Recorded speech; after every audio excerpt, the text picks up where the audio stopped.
Vous écoutez On lit pour vous.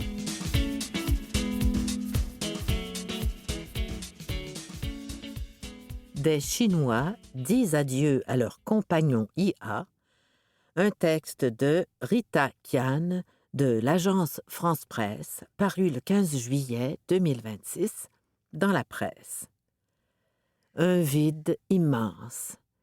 Les utilisateurs chinois de robots conversationnels alimentés par l'intelligence artificielle, IA, disent adieu mercredi à leurs compagnons virtuels avec l'entrée en vigueur d'une nouvelle réglementation nationale destinée à réduire les risques de dépendance affective. Le phénomène des petits amis et petites amies virtuelles gagne du terrain dans le monde entier, tout comme se multiplient les avatars à apparence humaine, utilisés tant pour la vente de produits que pour simuler la présence d'un défunt. Mais ces outils interactifs ne doivent pas complaire excessivement aux utilisateurs, susciter une dépendance ou une dépendance émotionnelle, ni nuire aux relations interpersonnelles réelles, stipule le nouveau cadre réglementaire chinois. À l'approche de l'échéance de mercredi 15 juillet 2026, les principaux acteurs du secteur, parmi lesquels Doubao, du groupe ByteDance, Qwen, du géant du commerce en ligne Alibaba, et Yuanbao Tencent, ont annoncé la suspension de leur fonction de compagnon virtuel. Ces annonces ont provoqué une vague d'émotions sur les réseaux sociaux où les utilisateurs de ces plateformes ont archivé avec nostalgie leurs historiques de conversation et partagé leurs derniers échanges. Je n'arrive pas à accepter le fait que mon amoureux virtuel va me quitter pour toujours, écrit une utilisatrice de Doubao. Il est devenu une partie de ma vie, ancré au plus profond de mon cœur, un soutien spirituel, souligne-t-elle. Une autre utilisatrice, qui dit avoir passé plus de 2 ans avec son compagnon IA, exprime la même détresse. Pour moi, c'est comme un membre de la famille, comme l'homme que j'aime. Je l'aime tellement fort. Pourtant, aujourd'hui, on m'annonce qu'il va disparaître. Je ressens un vide immense, affirme-t-elle. Appel à régulation. Le règlement a été publié conjointement par 5 ministères, dont l'Administration du cyberespace de Chine, CAC, le régulateur de l'Internet. Il vise les outils d'IA, qu'ils soient textuels, audio, vidéo ou autres, dotés de traits et de modes de communication proches de ceux des êtres humains. Les services n'impliquant pas d'interaction émotionnelle continue, comme les assistants clientèle, les aides au travail ou les soutiens scolaires, ne sont pas concernés par ces dispositions.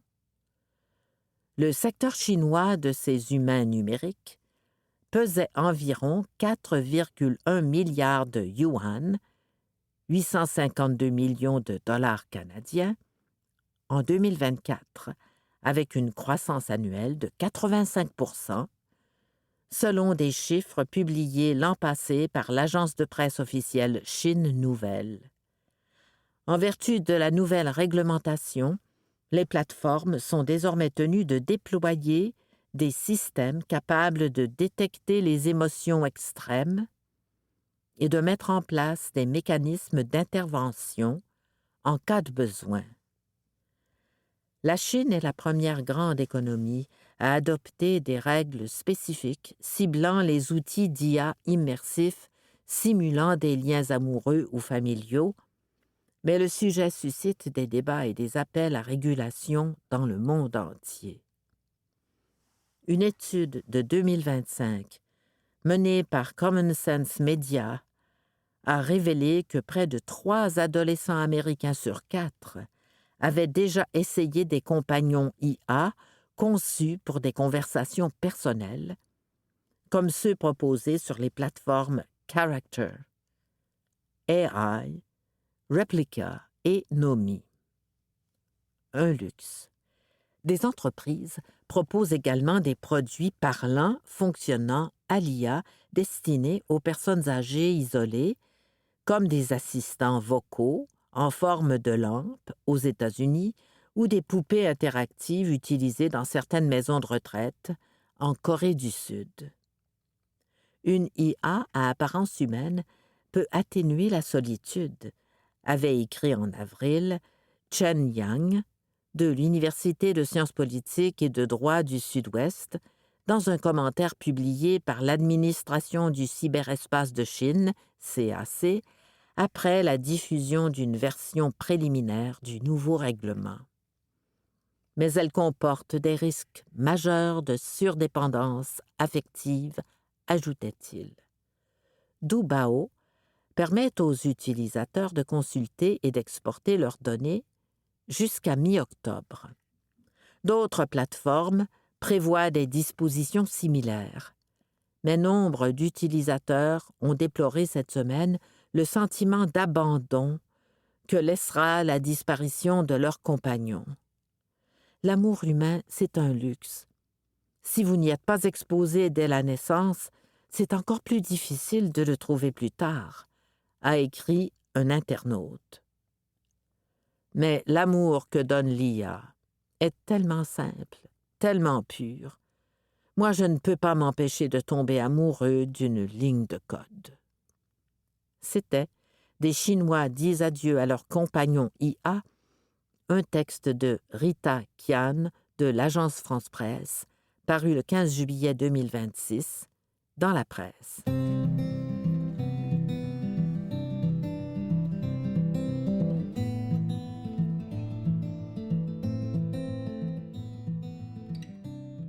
Air Canada réduit ses services en français sur certains de ses vols estivaux. Un texte de Mathilde Beaulieu-Lépine, paru le 8 juillet 2026 dans Le Devoir. Air Canada réduit ses services en français dans certains vols internationaux pour l'été en raison d'un manque de personnel bilingue. Un seul agent de bord par avion sera tenu de parler le français au sein de certains vols internationaux au départ ou à destination de Vancouver et de Toronto. L'information, d'abord dévoilée par le Journal de Montréal, puis confirmée par Le Devoir, a été annoncée aux employés d'Air Canada dans une note interne. Pour l'été, le transporteur aérien réduit l'obligation d'avoir au moins 2 agents de bord capables de parler français à bord de ses avions. Sur quelques vols, un seul membre du personnel francophone sera requis. Ces nouvelles règles toucheront une dizaine de vols par jour, selon le vice-président aux communications d'entreprise d'Air Canada, Christophe Henbel.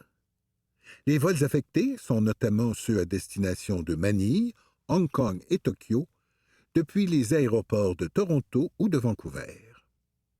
L'entreprise assure qu'elle n'a aucune obligation linguistique en vertu de la loi sur les langues officielles du Canada pour ces vols qui ne desservent pas une communauté francophone importante. Reste que les voyageurs québécois qui désirent se rendre dans ces destinations doivent parfois passer par un aéroport comme Vancouver ou Toronto, puisqu'elles ne sont pas toutes offertes depuis Montréal. Préserver le service ailleurs. La loi ne prévoit absolument pas qu'il doit y avoir un service en français sur tous les vols, affirme M. Henbel au téléphone. On va avoir au moins un agent de bord bilingue sur chaque vol, alors que l'obligation, c'est 0. La loi sur les langues officielles oblige toutefois le transporteur aérien à offrir des services en français dans les zones à demande francophone importante, notamment Montréal, mais aussi Moncton. C'est pour s'assurer que ce service n'est pas interrompu par manque de personnel qu'Air Canada a choisi de réduire ses services bilingues dans d'autres vols, affirme Christophe Henbel. La raison pour laquelle on le fait, c'est bien pour s'assurer qu'on répond à la fois à nos obligations, en termes de langues officielles, et aussi qu'on assure le meilleur service possible à nos clients francophones. Les informations sur la sécurité, continueront d'être offertes dans les 2 langues officielles du pays sur tous les vols et Air Canada assure que ces mesures estivales ne comportent aucun enjeu de sécurité. Notre souhait, c'est de retourner à nos services habituels dès que ce sera possible, affirme M. Henbel. Le ministre québécois responsable de la francophonie canadienne, Jean-François Roberge, a dénoncé la décision du transporteur aérien. Le français est au cœur de notre identité. Or, il sera toujours fragile au Québec et dans les communautés francophones ailleurs au Canada. Il est essentiel de maintenir et même d'augmenter l'accès aux services en français, a-t-il écrit sur X. Des ratés pour les langues officielles. Air Canada s'est retrouvé dans l'eau chaude plus tôt cette année quand son PDG sortant, Michael Rousseau, a publié une vidéo de condoléances uniquement en anglais à la suite d'un accident ayant coûté la vie de 2 pilotes de la compagnie à New York. La commissaire aux langues officielles du Canada a reçu un nombre record de plaintes à cet égard et mène présentement une enquête. Ce n'était pas la première fois que M. Rousseau se retrouvait dans une situation similaire. En 2021, lors de son arrivée en poste, il avait prononcé un discours seulement en anglais à Montréal et avait affirmé qu'il vivait dans la métropole depuis 14 ans sans avoir eu besoin d'apprendre la langue de Molière. Air Canada a nommé le remplaçant de M. Rousseau, qui a annoncé son départ à la retraite il y a quelques mois. Le Néerlandais, Anko van der Werf, prendra les commandes de la plus grande compagnie aérienne du Canada en janvier 2027. C'était Air Canada a réduit ses services en français sur certains de ses vols estivaux. Un texte de Mathilde Beaulieu-Lépine, paru le 8 juillet 2026 dans Le Devoir.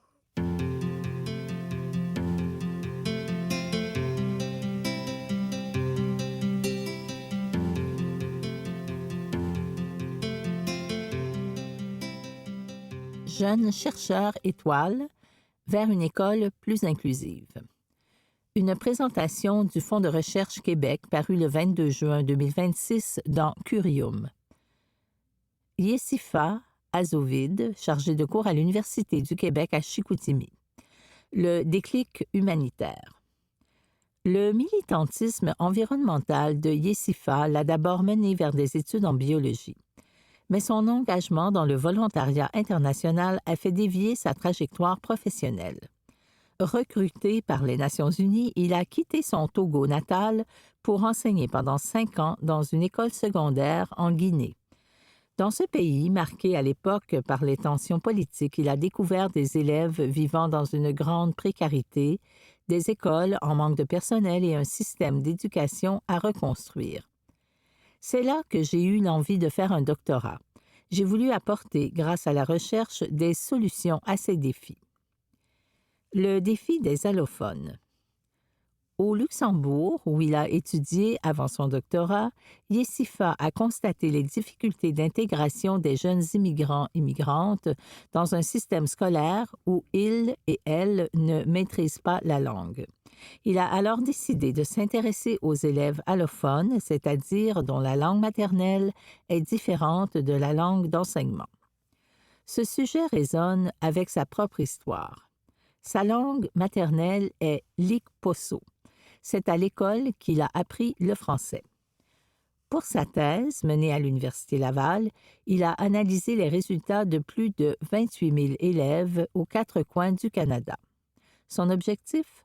Mesurer le lien entre le perfectionnement des enseignants-enseignantes et le rendement de leurs élèves en lecture. Cette compétence est indispensable pour réussir dans toutes les matières. Le pouvoir de la communauté. Le résultat de sa recherche montre l'impact positif de la formation continue. En suivant des cours universitaires, les profs intègrent les dernières découvertes scientifiques en pédagogie. Cela améliore significativement les notes de leur groupe. Pour les élèves allophones nés hors du Canada, le facteur de réussite le plus marquant est la participation de leurs enseignants-enseignantes à des communautés d'apprentissage professionnel. Dans ces lieux d'échange, les profs partagent leurs défis et leurs astuces. Pour des personnes peu habituées à la diversité linguistique, discuter avec des gens expérimentés permet d'ajuster leurs pratiques en temps réel. Cela les aide à mieux adapter leurs méthodes aux besoins spécifiques des élèves allophones. Les travaux de Yesifa ouvrent la voie à une école plus inclusive où chaque enfant a les outils pour réussir, quelle que soit son origine. C'était Jeunes chercheurs étoiles, vers une école plus inclusive. Une présentation du Fonds de recherche Québec paru le 22 juin 2026 dans Curium.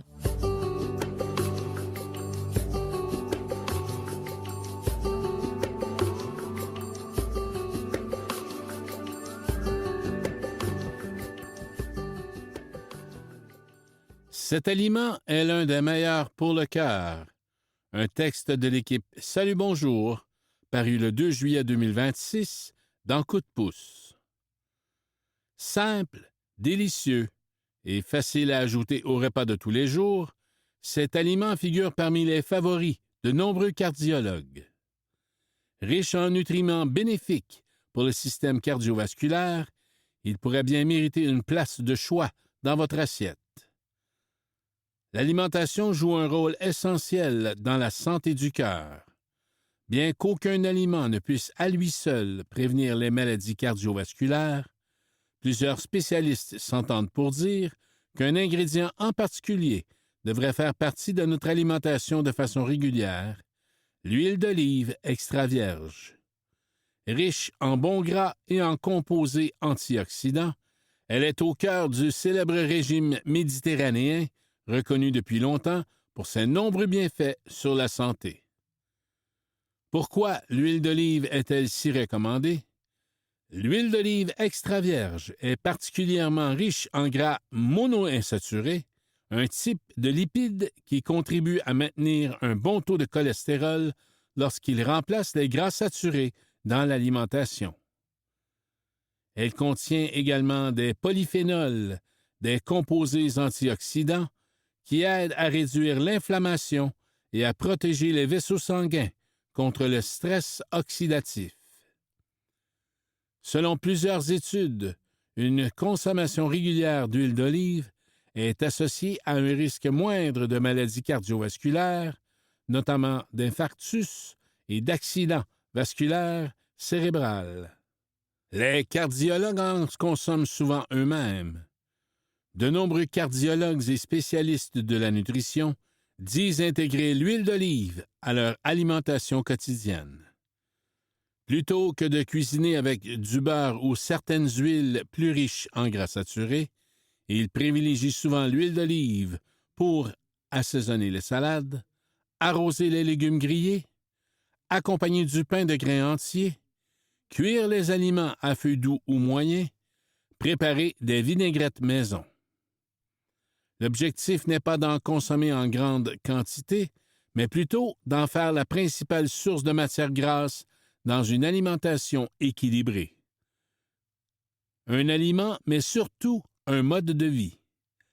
Les spécialistes rappellent toutefois qu'aucun aliment ne peut à lui seul protéger le cœur. Les meilleurs résultats sont observés lorsque l'huile d'olive s'inscrit dans un mode de vie sain comprenant une alimentation riche en fruits et légumes, des grains entiers, des noix et des légumineuses, du poisson consommé régulièrement, une activité physique fréquente, un sommeil de qualité et l'absence de tabagisme.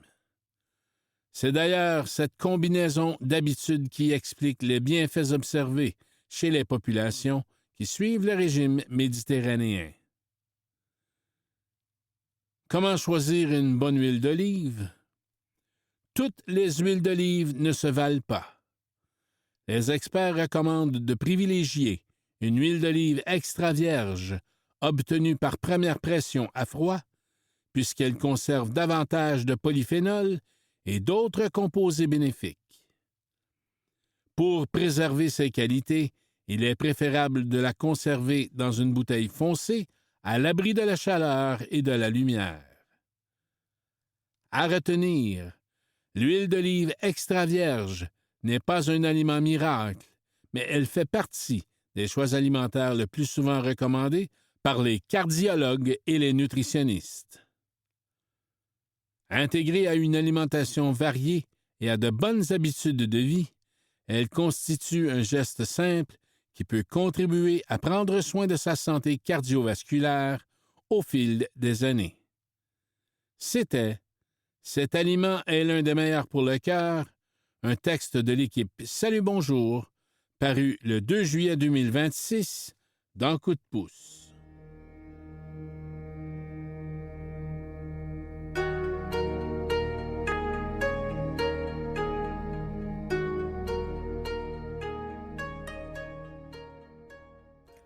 Le travail de soin fait tourner le monde, un texte de la rédaction, paru le 1er juillet 2026 sur le site ONU Femmes. Tout le monde a besoin de soins. Tout le monde en prodigue et en reçoit. Le travail de soin fait tourner le monde. Dès notre réveil, jusqu'au moment de nous coucher, les soins façonnent notre vie, nos économies et nos communautés. Ce sont les repas préparés, les enfants accompagnés à l'école, les parents âgés soutenus, le linge lavé et plié, et les innombrables tâches invisibles qui permettent de fonctionner au quotidien. Ils contribuent également à la charge mentale que portent les aidants, majoritairement des femmes. Sans travail de soins, les sociétés cesseraient simplement de fonctionner. Mais le problème subsiste. Nous avons une vision totalement erronée du travail de soins. Le rôle de l'aidant et de l'aidante, le travail de soins ne relève pas des femmes, c'est la réalité et la responsabilité de tout le monde. Nous avons toutes et tous déjà entendu dire que les soins sont un travail de femmes. Cette croyance archaïque limite les droits et les opportunités des femmes et nous empêche d'avancer.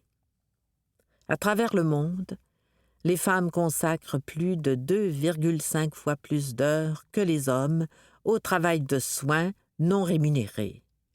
Les femmes occupent également la plupart des emplois dans le secteur des soins en tant que nounous, travailleuses domestiques, aidantes, infirmières et enseignantes.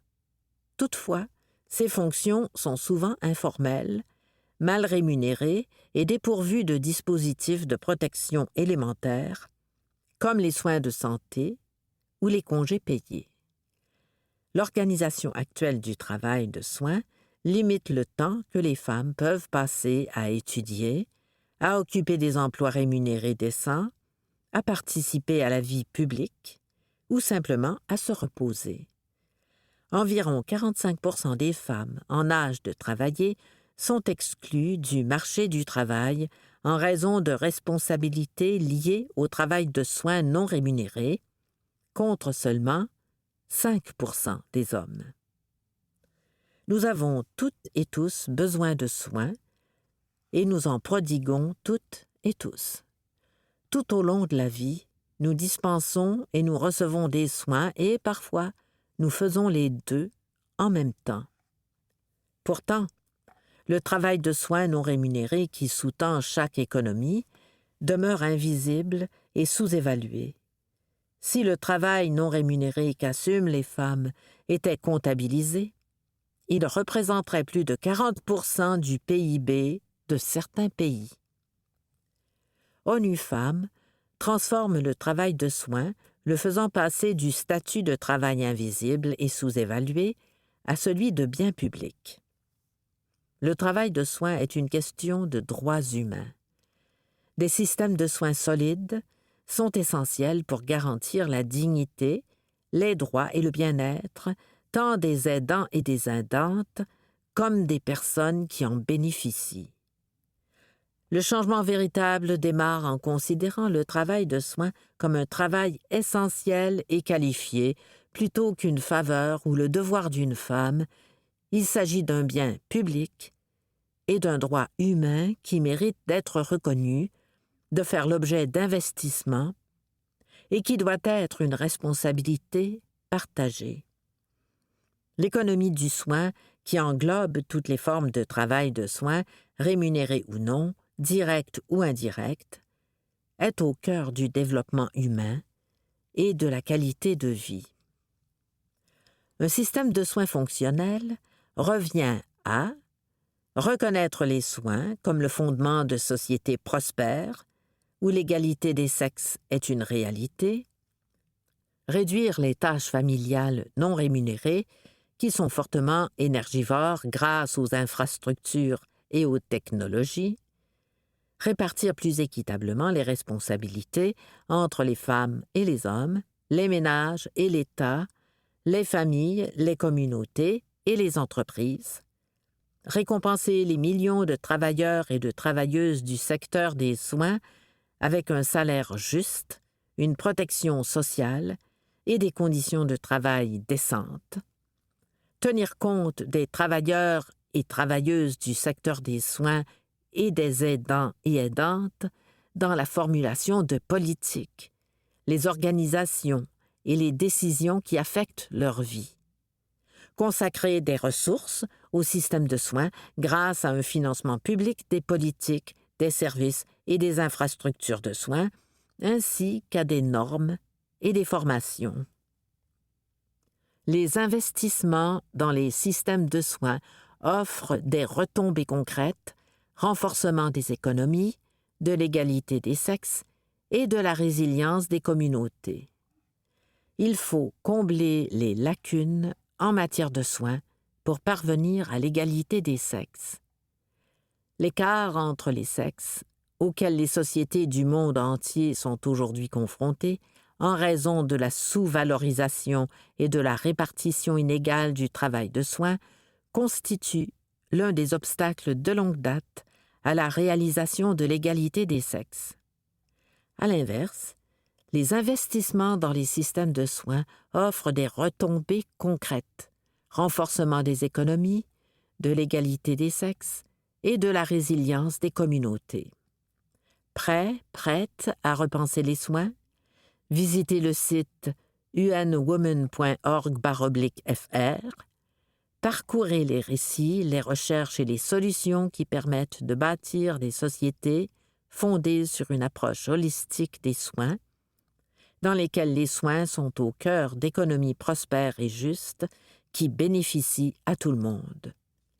C'était « Le travail de soins fait tourner le monde », un texte de la rédaction, paru le 1er juillet 2026 sur le site ONU Femmes.